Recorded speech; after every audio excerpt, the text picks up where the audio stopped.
여러분 어젯밤에 밤잠을 설치신 분들이 계실 거예요. 저도 막 잠이 들려고 하는데 옆에서 핸드폰 알람을 본 아내가 계엄령이 선포되었다는 말을 하더라고요. 그래서 전쟁이라도 일어난 줄 알고 깜짝 놀랐겠죠. 제가 초등학교에 입학하기 직전이었던 1980년 계엄령이 선포되었다는 것을 저도 라디오로 어렴풋이 들었던 기억이 가물가물해요. 계엄령은 국가 비상시 국가의 안녕과 공공 질서를 유지할 필요가 있을 때 법률이 정하는 바에 따라 대통령이 선포하는 국가 긴급권입니다. 특히 어젯밤에 선포된 비상계엄령은 적과 교전 상태에 있다든지 사회 질서가 극도로 교란되어서 행정 및 사법 기능의 수행이 곤란한 경우 공공 질서와 안전을 지키기 위해 선포하는 계엄령입니다. 물론 지금은 국회의원 과반이 반대해서 비상계엄령이 법적 절차에 따라 해제되었습니다. 이렇게 금방 해제될 수 있는 계엄령을 대통령이 어떤 목적과 과정을 통해 발권했는지에 대해서는 우리가 조금 시간을 두고 신중히 지켜봐야 할 것 같아요. 제가 이 이야기를 드리는 이유는 특정한 정치 입장을 말씀드리려는 목적이 아니라 우리는 종종 정당할지라도 목적에 치우쳐서 절차의 중요성을 간과할 때가 있다는 점을 말하기 위함입니다. 목적이 선하면 방법도 선해야 하는 거예요. 매끄럽지 못한 절차라든지 선하지 못한 방법으로 인해서 오히려 악인에게 변명의 여지를 주거나 본래의 목적이 퇴색되고 왜곡될 수도 있기 때문이죠. 특히 우리 그리스도인들은 목적 못지않게 방법도 중요하다는 점을 항상 기억해야 해요. 왜 그렇습니까? 우리 하나님은 정의롭고 공의로우신 하나님이시기 때문입니다. 하나님은 죄에 빠진 우리를 구원하기 위해 그냥 적당히 말로 용서하지 않으셨다고요. 죄의 삭슨 사망이라는 말씀대로 예수 그리스도께서 이 땅에 오셔서 우리 대신 사망의 값을 지불하심으로 인해 절차에 따라 우리를 용서하신 거예요. 그래서 예수님은 이 땅에 오셔서 아버지가 보내신 그 목적대로 계획하신 대속의 사명을 다 행하신 거예요. 기가 막히게도 하나밖에 없는 아들을 죽여서 우리를 살리는 게 아버지의 계획이었다고요. 주님은 그 계획을 묵묵히 이루신 거예요. 예수님은 하나님과 인간 사이에 중보자 역할을 감당했던 제사장처럼 우리 죄를 짊어진 중보자가 되셨다. 이게 성경이 증언하는 사실입니다. 히브리서를 기록한 히브리서 기자가 지난 3장과 4장에서 모세보다 우월하신 그리스도에 대해 집중적으로 이야기했다면 오늘 우리가 읽기 시작하는 5장부터 히브리서 7장까지는 제사장, 특히 대제사장보다 우월하신 그리스도에 대한 논증을 전개해 가고 있습니다. 여러분, 대제사장이란 어떤 직분입니까? 하나님이 이 땅에 세우신 직분 중에 가장 거룩한 직분이 대제사장의 직분이라고요. 대제사장의 직분이 그렇게 거룩하다면 우리는 먼저 성경이 말하는 거룩의 개념부터 정확하게 이해할 필요가 있어요. 그래서 이 거룩의 개념을 이해할 때 대제사장이 어떤 점에서 거룩한가를 깨달을 수가 있기 때문이겠죠. 우리는 흔히 거룩이란 말의 의미를 윤리적인 측면에서 이해하려는 경향이 있습니다. 그래서 남들보다 도덕적으로 선하게 살면 거룩하게 살고 있다고 생각하죠.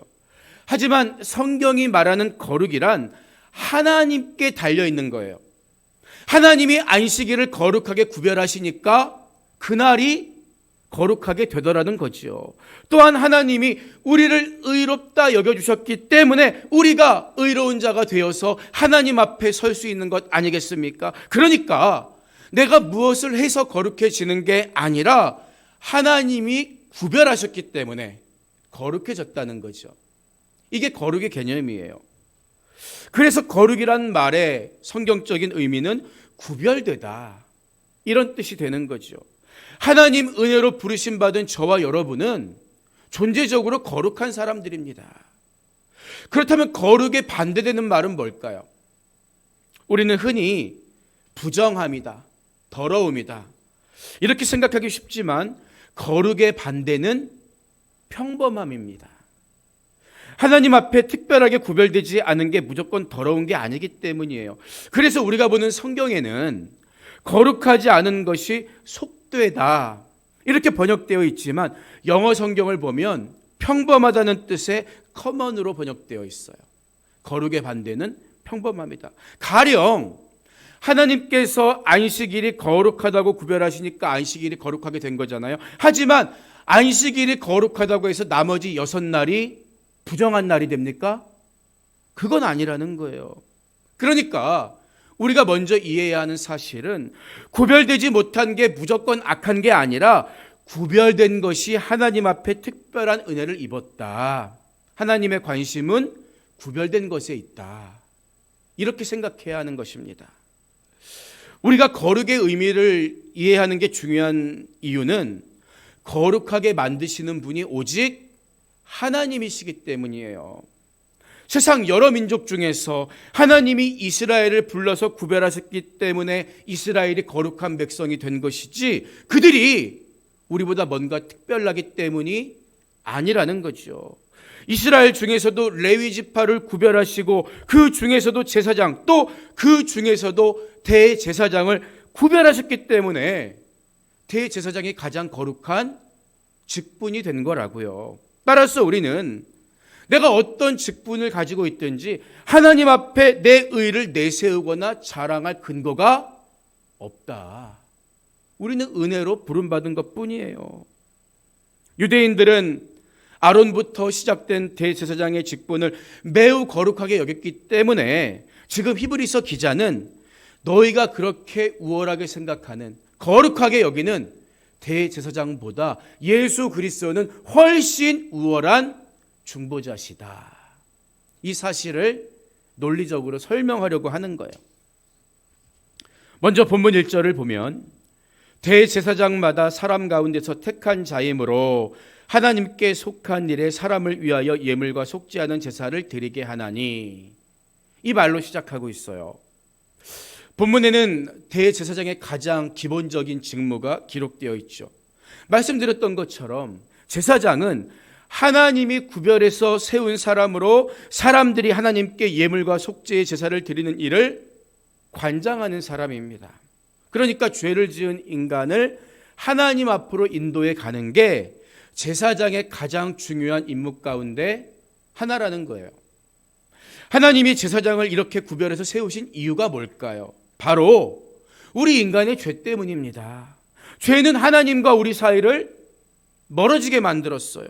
아담의 타락 이래 모든 인간은 죄 가운데 태어나서 하나님의 생명에서 떠나 있을 수밖에 없는 상태였다고요. 그래서 성경은 우리가 죄와 허물로 이미 죽어 있는 상태였다고 진단하고 있는 거죠. 이처럼 제사장이란 죄를 지은 인간이 하나님께 나아갈 수 있도록 돕는 중보자입니다.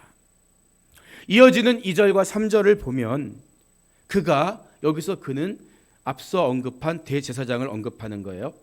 그가 무식하고 미혹된 자를 능히 용납할 수 있는 것은 자기도 연약에 휩싸여 있음이라.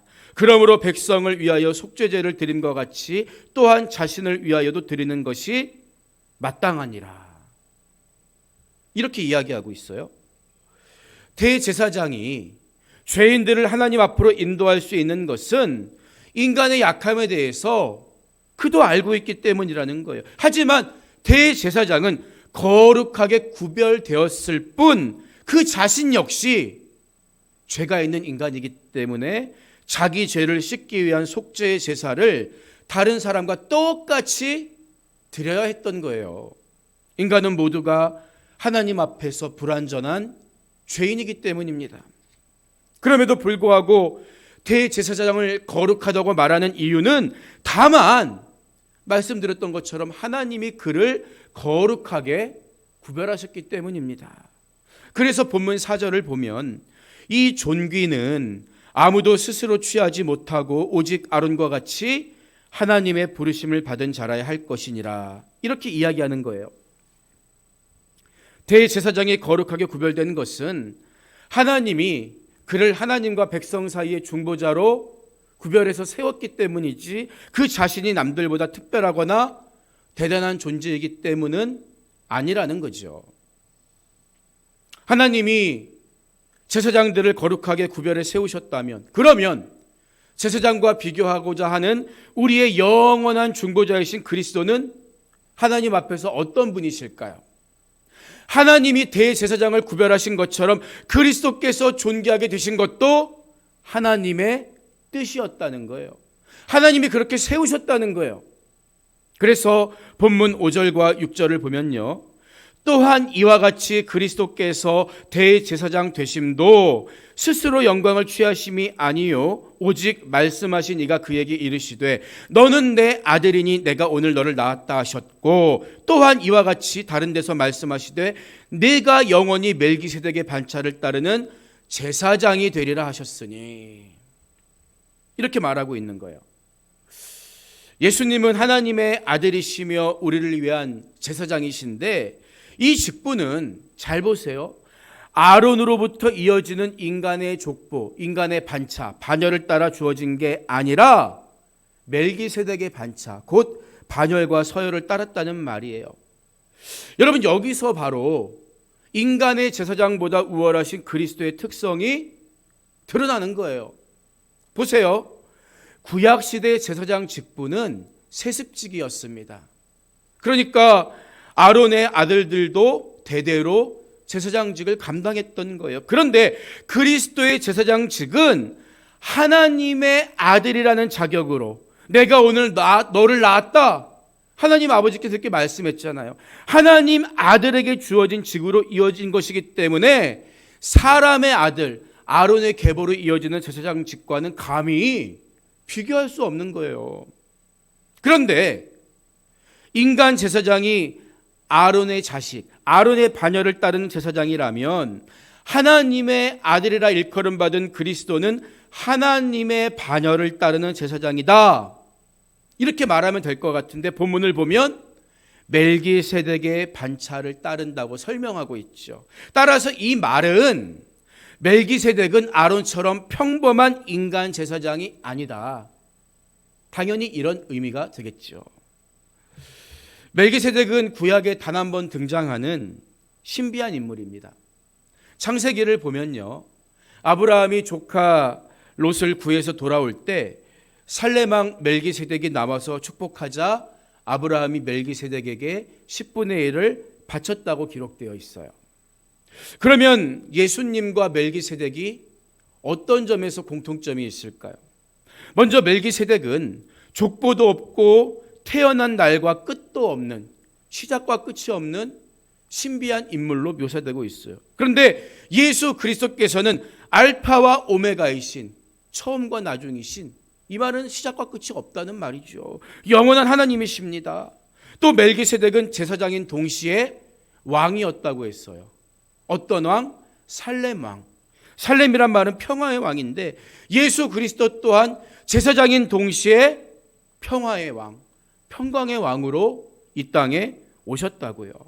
그리고 멜기세덱이 떡과 포도주를 가지고 아브라함을 축복하러 나왔는데 이것은 예수 그리스도의 살과 피의 모형으로 해석하기도 합니다.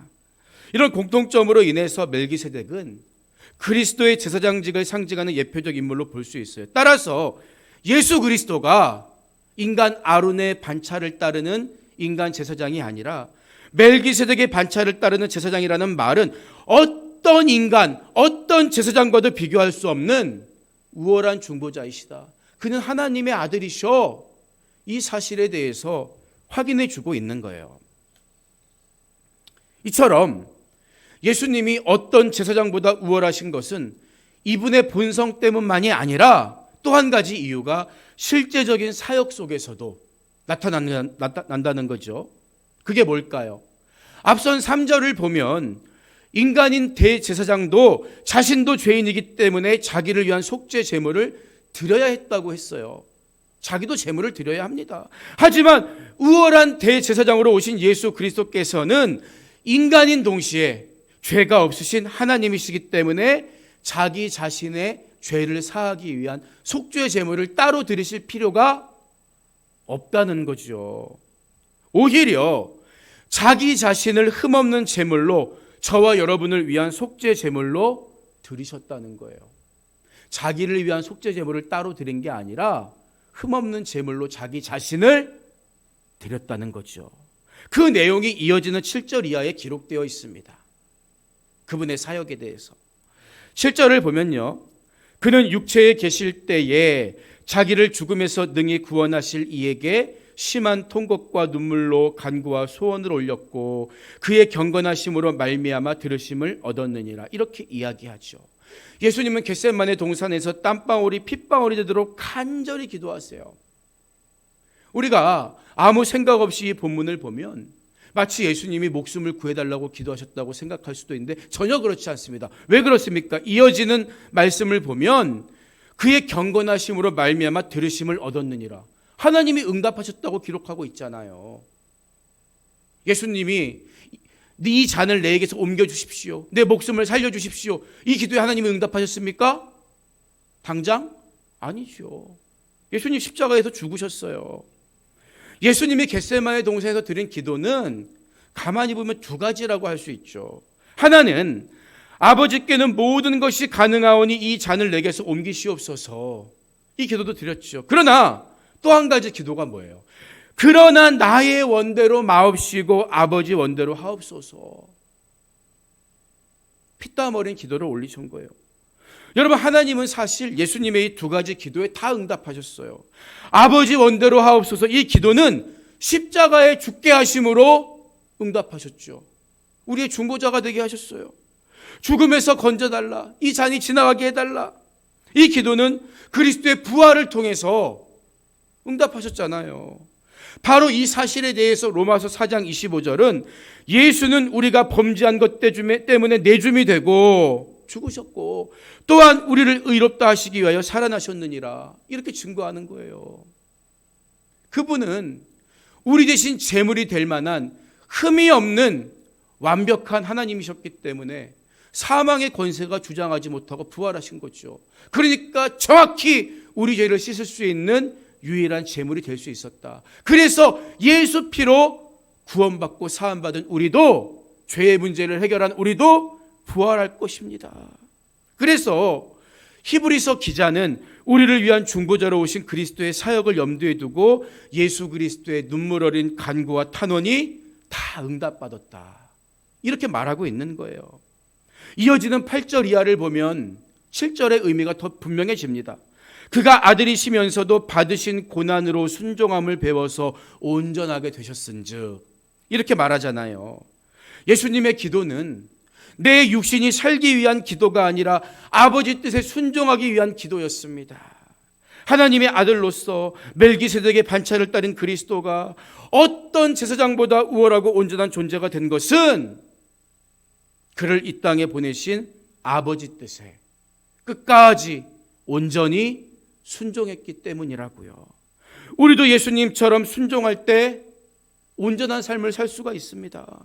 그래서 9절 후반부부터 10절을 보면 자기에게 순종하는 모든 자에게 영원한 구원의 근원이 되시고 하나님께 멜기세덱의 반차를 따른 대제사장이라 칭하심을 받으셨느니라, 이렇게 마무리하고 있는 거죠. 우리가 하나님 은혜를 알려면 예수님을 알아야 하고, 하나님 뜻을 알려면 예수님 말씀을 듣고 순종해야 한다는 거예요. 예수님을 믿는다고 하면서 말씀에 순종하지 않는 것은 예수님을 믿는 게 아닙니다. 어제나 오늘이나 영원히 예수님을 믿고 순종하는 자에게 예수님은 구원의 근원이 되시는 거예요. 그분은 어떤 제사장과 비교할 수 없는 우월하신 멜기세덱의 반차를 따른 제사장이며 하나님의 아들이시기 때문입니다. 오늘 말씀을 마무리합니다. 이번에 미국에 다녀올 때 비행기를 타고 애틀란타 공항으로 갔습니다. 그런데 하늘에서 아래를 내려다보면 훤하게 다 보일 것 같지만 하얀 구름 때문에 하나도 보이지 않을 때가 종종 있어요. 그때도 제가 아래를 내려다 보니까 도무지 눈으로는 여기가 애틀란타인지 어딘지 확인할 수가 없는 거예요. 여러분, 그런데 비행기 조종사가 어떻게 안전하게 목적지에 착륙할 수 있을까요? 자기 경험이나 감각이 아니라 비행기의 계기판을 보면서 따라가기 때문입니다. 우리가 하나님 말씀에 순종한다는 것도 마찬가지예요.